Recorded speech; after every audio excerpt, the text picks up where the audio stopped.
Apa ndithu ndipamvera ndithu sopita kusalima uko pamene ndithu kumeneku ndithu achina Sylvester Namiwa kuyendera kumeneku ndi pajapa amayankhula ndi ogwira ntchito wa acivil akhatowa pano tsopano afuna yankhwane ndi tsopano anthu am'mudzi amene nawonso alinso ndi madandaulo awo.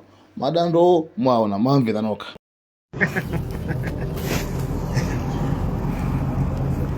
Alright, ndiye kuti tipitize modelo mwina sitingathe kutchulana wina aliyense payekha koma mwina tilemekeze agogoji walo tili ndi a DC adowa ndiso pompano monga ndinali na madirectors akukhato bwana Sylvester Namiwa ndi timu yanu mwina tilekene tsopano m'manja mwa akondwa Gidala amene ndi site engineer wapano angopereka mwachidule imene ndichitika pa site kujani nasaike mafunso wina ochepa amene mungakhale nawo ndidziwa likhaza kuti kodi era ino nanga madzi alipeza bwanji akuyankhani na engineer Gidala kuti dongosolo limene boma lakonza kuti kampani ino ichite kuti anthu ozungulira midzi yozungulira mvera iyi ndiye nawo kumadziwa ikhala dongosolo lake lotani.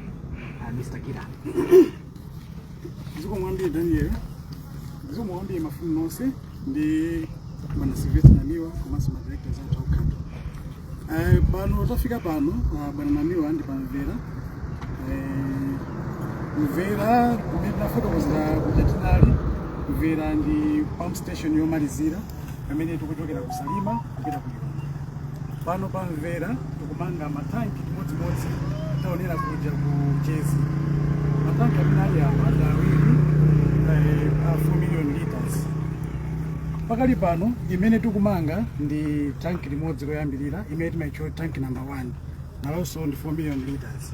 Tikamaliza tanki limeneli pamene mukuona apa tayimika truck pamene ponso pali tanki ina imene kubwera mbuyo muno. Tikachoka pamenepo mukamaona uko chiujeni concrete structure cho chimenecho ndi pump station yathu imene ichotsa madzi pano kupititsa ku Chezi tinali kuti. So panonso pamvera pano muonanso kuli mpanda wa concrete uko imene timaitcha kuti retaining wall imene tinamanga kuti ipange support do truck imene tinayika pamene pali ndi ma structure ena osamina kumenepo. So imene tinalinso kuja awa ndi mafumu athu ndi community imene tikugwira ntchito pano. Mukuona mpando wa jeni wa Chitsulowu umene uso unamangidwa ndi anthu ozungulira pompano ndi ena amene ali ndi maluso osiyanasiyana. Komanso anthu amene akugwira ntchito pamenepa akuchokeranso m'mudzi momunso ya pompano. So chachidule ndi mmene pali pamvera pano timangofuna kuti muone mupange appreciate anakamba kuja za maboho amene tinayika mu pipeline amene tikupanga support community. Tadusa pali matanki 4 5 ali apo. Maona ndipo imene timanga madzi kuti community ikabwera isavutikenso kupanga mambo amangotsekula tapo mati kumana basa accommodation kama ndi madzi amene achiti makopa pafupi mpaja ndi clean water ndithu yoti ifeso timafikitsa apa mawekazi onse including ine timamwa madzi omwe futi ndi base yanga ndi pamenepo. Despite ndimayendayenda kumwe base yanga ndi pasite.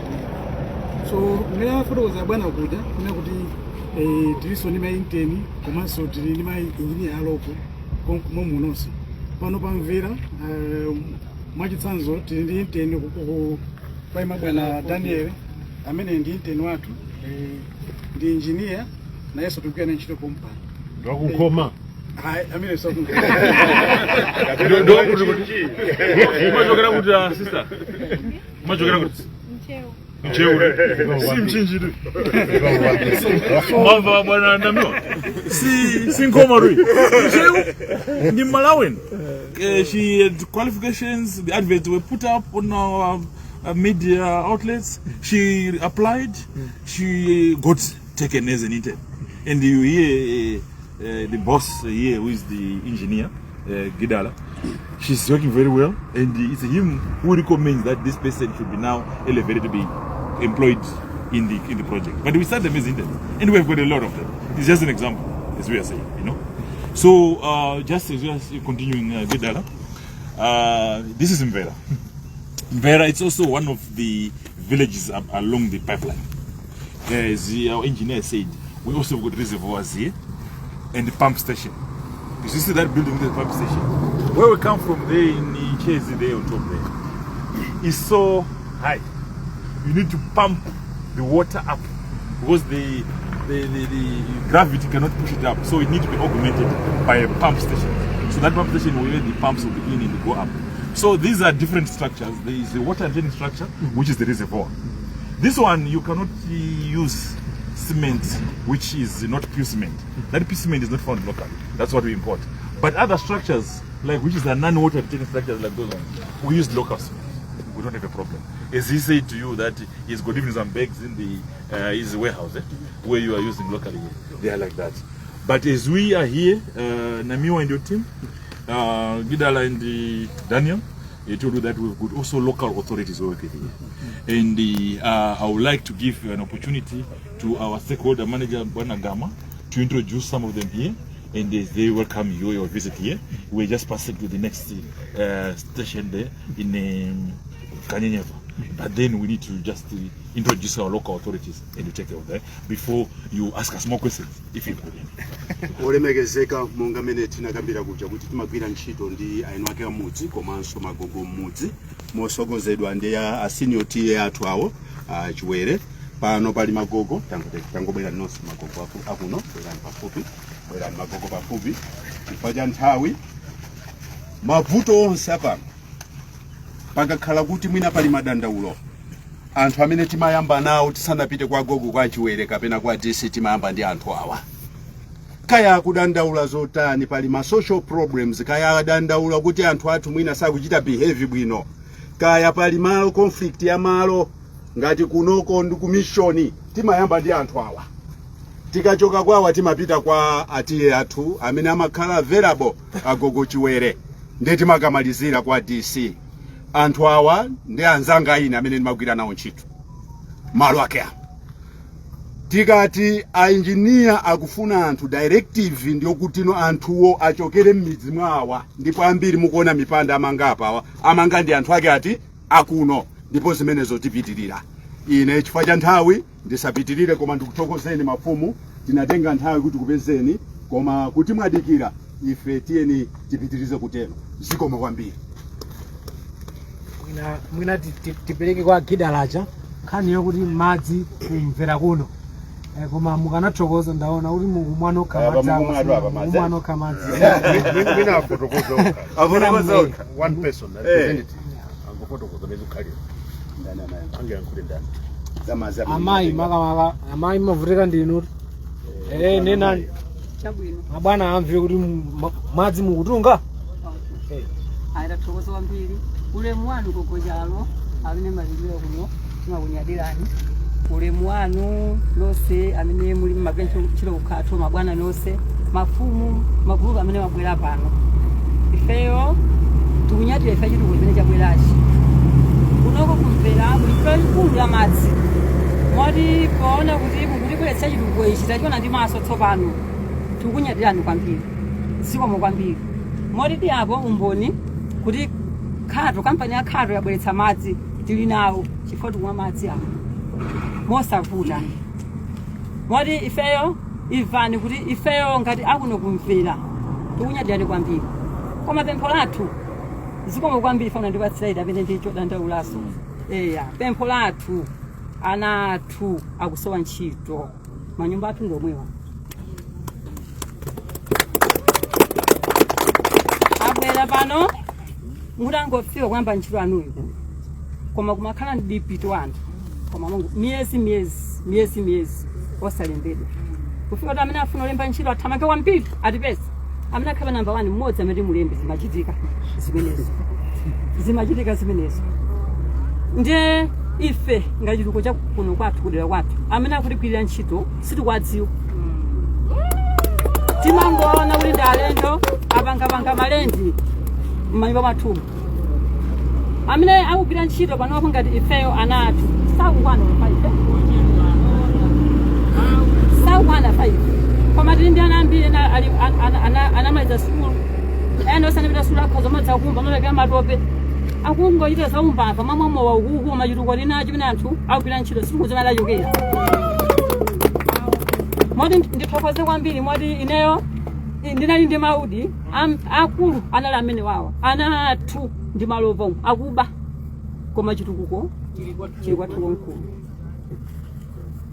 abwana akhalo tithandizeni ine ndinafuma mbedza mutsu hayi ndithu ufuna kuyanga gama ani mangofuna ningopereka comment ngono bwana director musanabwere banda foma ndabwera pano ntchito imene yachitika pano imene timafuna malebers ndiyo manga mpanda chifukwa ntchito yomanga matanki awa ili ndi ukadawo usiyana sichoncho eti awa ndi amene afomani athu amene amatimangira uku anthu onse akuna mamanga uko munatenga kuti amamanga mpanda wathu chifukwa ntchito timafuna maleba ndi imene mpanda usewu sitinatenga ku munthu ofuna kulikonse tinatenga usewu munatenga kuno vuto limene tili nalo ndokuti no project ifuna anthu ochuluka nthawi imene timange pipeline mukayang'ana site tinali nayo kuja ndi ino ndiyochepa kumusuko kulibe mpanda ndi wa concrete koma mpanda adafuna anthu ochepa malo ano pamene ntchito ya matanki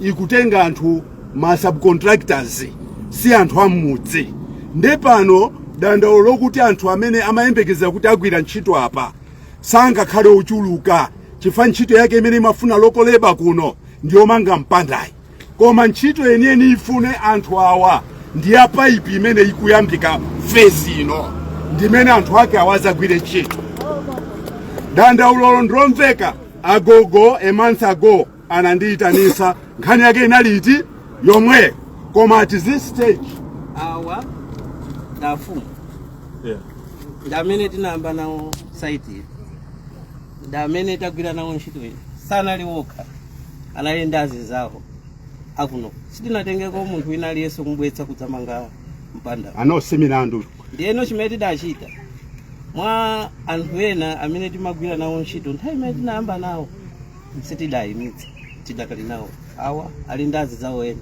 ozungulira koma kuli gulu lina limene akuno kusangathe kupanga ngati steel fixing ngati makapenta ena ndekuti enawo ndi amene amakhala kuti mwini abwera mmudzimu ife sitidziwa kuti abwera mmudzimu tikamalemba anthu ntchito pano amakhala kuti alikale mmudzimu tikabwera pano timayesa kutengani imene ife tikutani tikufunira tikayesa tikaona kuti ndiokwanira ndi amene timatenga awa timatenga tsopano akuno azithandizana ndi amene talemba ena mwachidule a director sanayankhe ntchito imene imachitika pa ndi yaying'ono imafunanso anthu otani mafumu kuyambira awa timayankhula nawo komanso agogo chiwere mwezi watha anandiyitana nkhani yake iti madandaulo anuwo ntchito yeniyeni ya project ndi nkhani ya pipe pamenepo ndi pamene ali ambiri apeze mwayi wachani koma dandaulo lamveka awo amangofuna kuzichita baki koma anthuwo ndithu pano amene agwirapo ntchito koma si onse ofunikira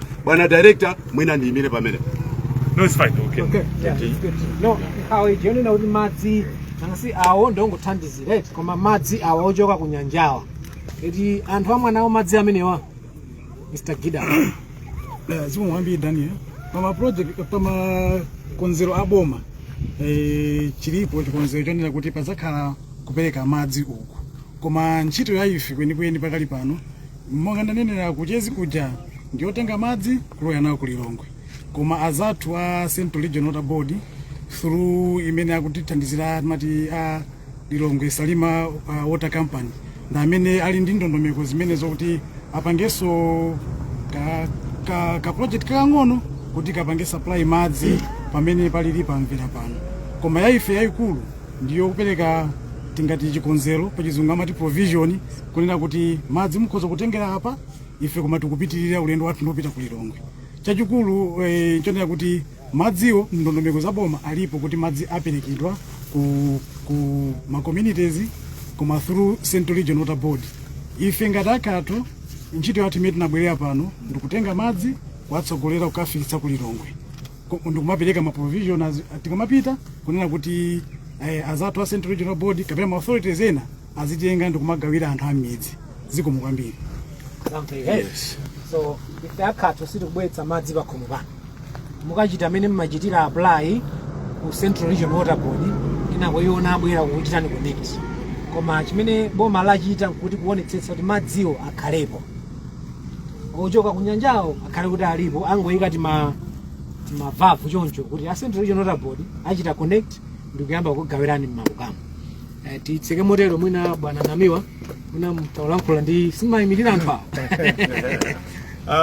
Ndayima pano munthu wokondwa kwambiri fake mwachiziwa ndimanena kuti ndimayankhulira anthu ndete kakhala kulilongwe kumayankhula pa television paja anthu amafunsa kuti anthu ake ndi ati anthu ndi ati ndi inwete chimene chandisangalatsa kwambiri choti mwayankhula dziko lino limaonongeka chifukwa chokuti timaziyang'anira pansi kukhala ndi vuto kumakotere koma lero ndakondwa munthu amayi nkutaninso nkuyankhula muzombere m'manja nokha zimene anena apa ndi chikole siyonjo anena toka kuti ntchito iyi imafunika anthu ochepa eti kwina kwafuna anthu angati otani ndayankhula ndine ngati ntchito yanu ndi ine ikhale kuyang'ana akayamba payipicha ngati sizikuchitika zimene tagwirizana tizabweranso pati tizabwera pati kapena were you forced to say that? No, I'll respond. I'm here. I'll respond again.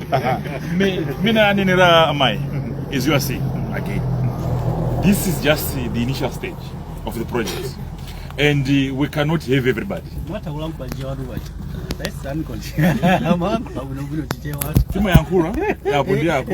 Umatima funo deori sambe. Mama, that's what ima yanga kuzungu. So in that case, I'll tell you, Bwana Namiwa, that these are our chiefs. These are our local authorities. Bwana Gama, I will sign you again. In every village you are working, we need to have local people. Understand? I entrust you with that functionality to say, engage the local authorities. Let's just not get people from anywhere else. As we are now going to the phase of the pipeline, where we need a lot of labor, please let's make sure we employ local people. And then, but we should have a process where we involve Mafumao. Yeah. You understand? Both are the ones who are the custodian of the local authorities. You know? So let's involve them and let's make sure we have with that. And the mine manenera Bwana Namiwa, nchito ya mbili patoko. Yeah, this is less than 30%. And then in the next 70%, I'll tell you again, today is the 11th of November 2025. 11th of November 2026. Mukabweraso, we are also inviting you again. Ndia anthu watu awa azakumvana kuti anthu akusalemera mumwezo. You remember? Agwira ntchito, they've also been emancipated, has been empowered. So that will be done. You know, that's something. The project is here. It's for Malawi, it's for the people, and it will be done by the people. Wherever the skills they have as general laborers, we will incorporate them to have that skills transfer we talk about. That we can also empower them. Because also we will take them, some people from these villages who have no skills at all, and teach them some same skills which they are needed, like steel fixing, whatever is needed. To an extent that when we have got other projects, these people also have got skills. And then we can even take them to other projects. And then they can also teach other people there. You understand? So as we are saying, that is the thing we are doing in all the areas there. And as you hear here, it's an ongoing thing. And we want you to show you that us bring you here, it's our open policy. That we don't have anything to hide. And we can discuss anything which is there. And as he said by Mafumao, now, you know, and the issues they have, they can freely come and discuss. And you know, we want to say we continue improve and do better to make sure that we work together with people. Thank you so much. Thank you. Akuyankhula panali makosana awiri ena wa ndi mfumu abwana avala moto engine ndi abwana ochena malayabe pena pake mnapukusa mutu kususana zimene zimayankhulidwa ndikunama nakuonani anthu awiri simulano ndiye ndibafuna question part they were nodding against what we were saying.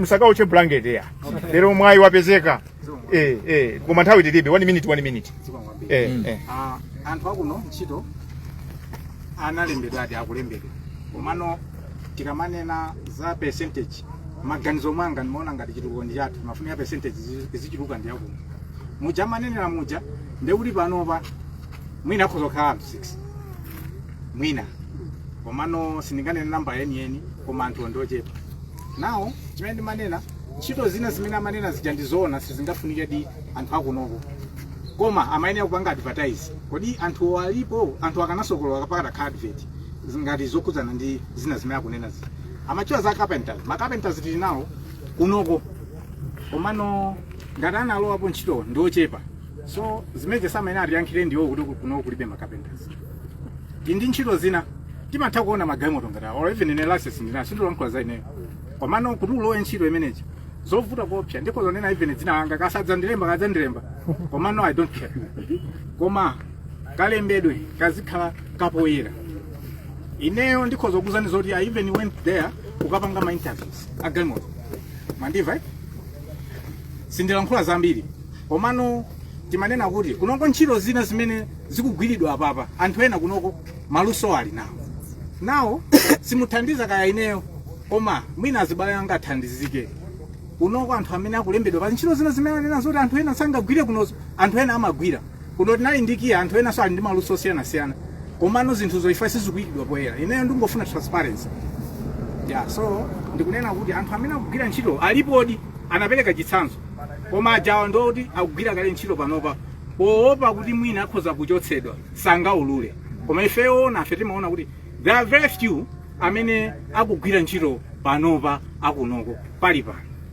ndiye ine ndimaona ngati kuti munthu wakunoko ngati angachotsedwe ntchito azichotsedwa chifukwa choti mwina pa ntchito imene mwamutenga uja ali incompetent maganizo anga ndikuganiza choncho kapena mwina wakuberani imeje ndi issue ina kwa munthu chasana kulakwireni simukumulemba ntchito ndikuona ngati kuti it's unfair so nimangofuna ndingolankhulako pang'ono zambiri zilipo koma nimangofuna otherwise chitukuko tachilandira anena zoti atilemba koma ndimalankhulako za phase imene yapitayi tili ndi ma skills osiyana-siyana ma driver enaso even ma skill fixers amene akunena anthu ena ndioti alipo koma kungoti chifukwa choti madvets ndi amene akuvuta so pafune transparency tampeso bwana chifukwa cha nthawi kwina kuticheza edi mutenge nambala yanga ino kumabendi zona chifanga limene imambika seri ino mmodzi manthu amene narumikirapo naiso ineyo okabwana kidala opanda ndizobwezeri mweti makarama doti chani nali ni amene mauzo kuti katenkoni apa atapempha kusiya kwapa koma kalembedwe ntchito unokunde kana kanga kana furirapo kapeti zili kadavura chifanthu ndiwochepadi mujaonena ngati nzangayi pano patati fufuze anthu amene akuya pano pangati ochokera kuno kachiwere ndeni anthu 6 seri panthu wose ndi 6 basi eno sewo lero ochokera be mtalintali ndiye pesirulero lonse ndife pa Malawi komabe ngati chitukuko chabwera kuno kwachiwere ngofa kuti anthu amwachiwere ataniso apindule aje nawo osati kuti asaje nawo ayi koma kofa aje nawo anthu akwachiwere lero achiwereso ndiro anenepa nawo koma ngati anthu akuno sakugwira ntchito ndiro achiwere ngati anenepa ngati azing'ondera chifazi khani maganizo ndiye zimene chocho bwana kofa be timu ina paliganizira chomaliza ngati pali doti lina lake apa pa ground mwana pa ground lidalokeka mipira salonerera wanthu nkofuna be kuti mwina ngati pali jeni yanu jaye mwina atakangurika nkhira doti yokuti gendo libelele malo mwake kuti mwina mwake ana azikarani aziselapo mpira fakuno kumpira kudarani udalokeka chakanyaka chachingari salusela mpira ndiye chimene chonse chiwe mafaso ndipepese ngati mmodzi amene alani amene ndapotinirani na bwana panga wao ndakida ziko. Yeah, I think without wasting time, I think we've heard the concerns. As you hear that, they are acknowledging some people are employed, some are not employed, which is the reality of life. You cannot employ everybody. As we said already, to say, the first phase, it was just the beginning stage. We still have got more to go. We will also incorporate them and then we employ them. But as for now, we will do what we can, and as we said, there are these social responsibility, corporate responsibility they are asking. We will also incorporate what they are saying, and then we do that. It's not an issue, you know. And we will make sure that our adverts, those adverts goes in our platform. As we are saying, I know there are people from the village, they might not see them, but we put them in the newspapers, in our Facebook pages to advertise for different positions. But now we'll go a next step further, where we then engage the local authorities, you know what I mean, local leadership, where we can put those adverts at the van. Even more up as well as the one. From there we do everything. Yeah. Good. Thank you.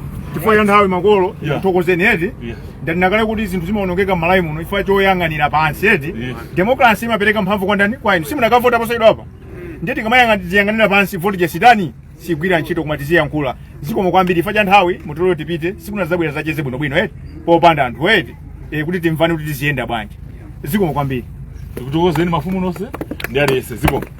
Tiyeni pa the next one, it's the next slide. Yeah, thank you. Zikomo.